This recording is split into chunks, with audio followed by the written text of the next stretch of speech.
you know, I actually kind of liked Paris Hilton's performance in this film. Hey guys, what's up? It's me, Anthony, here to give you guys another movie review, and this time it is for the film The House of Wax. Now, I didn't know that this movie was a remake. After watching this movie, I saw that a lot of people that reviewed it said that this is horrible, the original is better, and I was like, wait, really? There's an original? And the original came out in the 1950s. Definitely gotta go check that one out, but I actually kind of enjoyed this remake. A group of teens are unwittingly stranded near a strange wax museum and soon must fight to survive and keep from becoming the next exhibit. First of all, I think the concept of House of Wax is actually pretty cool and unique. I know this is a remake of the film, but that was in the 1950s, so I mean, that's kind of due for a remake or retelling, if you will. And I think that the way that they were going with this film is actually kind of like unappreciated, because a lot of people, especially in the horror community, at least what I see on film Twitter, they're always clamoring for something new. They're always like, I don't like it, it's the same slasher over and over again.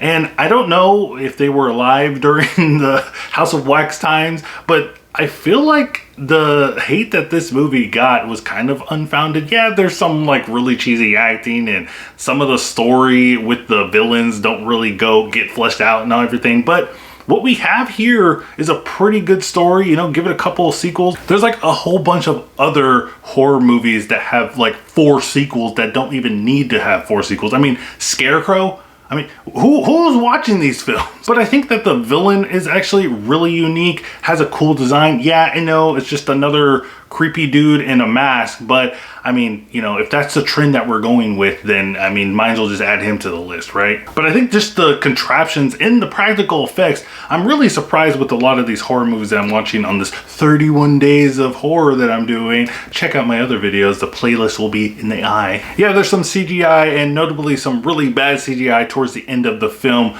but I think for the most part, I mean, the House of Wax is made out of wax. I'm not trying to spoil anything, but it's made out of wax, and that was like the coolest thing that I've seen. Also, some of the kills, you know, I'm not really a fan of slasher films.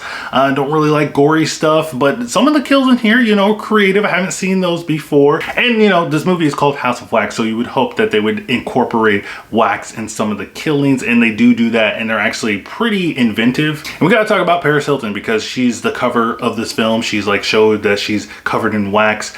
Spoiler, she doesn't get covered in wax in this movie. It's a shame, but I actually thought she was pretty good in here. I was expecting a really terrible performance, but you know, people give Paris Hilton a lot of flack. If you haven't seen her documentary, go check that out, because it just explains everything and all the stuff and trauma that girl has gone through. But this movie kind of plays her dirty too, because this is during a time where, you know, she had the infamous tape come out, and they kind of play on that in this film, and it's kind of cringe watching it after the fact, after knowing everything. It's kind of cringe, kind of funny at the same time. But like I said, she's pretty good. She has a good sequence in here where she confronts the killer. I thought that was really inventive and really interesting. Really good segment for Paris Hilton. But I can see why people don't like this film. I mean, it's really not developing the villain. And I think the villain is probably the most important thing in these kind of slasher films, right? You gotta build the backstory, you gotta have something intriguing. A crazy mask, which is a good mask, you know, and an inventive environment with all the wax and everything isn't enough if you don't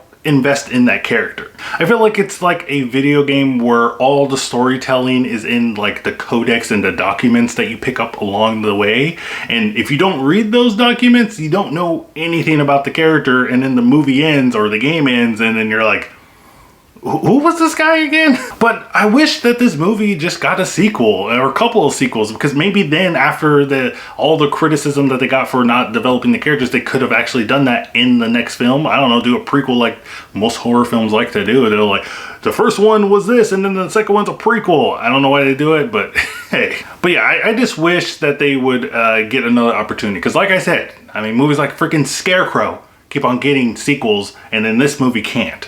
What's up with that? Overall, guys, I thought House of Wax was actually pretty fun. Yeah, there's some weird dialogue sometimes, and you know, it's a slasher movie from the early 2000s, so there's bound to be some terrible CGI and bad story development and all that stuff. But I thought overall it's pretty entertaining, definitely worth a watch. But guys, let me know what you think of House of Wax in the comments down below. Did you like it? Did you hate it? Do you think that Paris Hilton deserves the hate still, or do you think that the hate is unfounded? Let me know in the comments down below. Don't forget to check out my Twitter so you can stay up to date with my channel. Don't forget to like, subscribe, and do all that stuff. We're almost to 1,000 subscribers, guys. I can't wait to do that 1,000 subscribers video. It should be fun. And remember, guys, keep watching movies.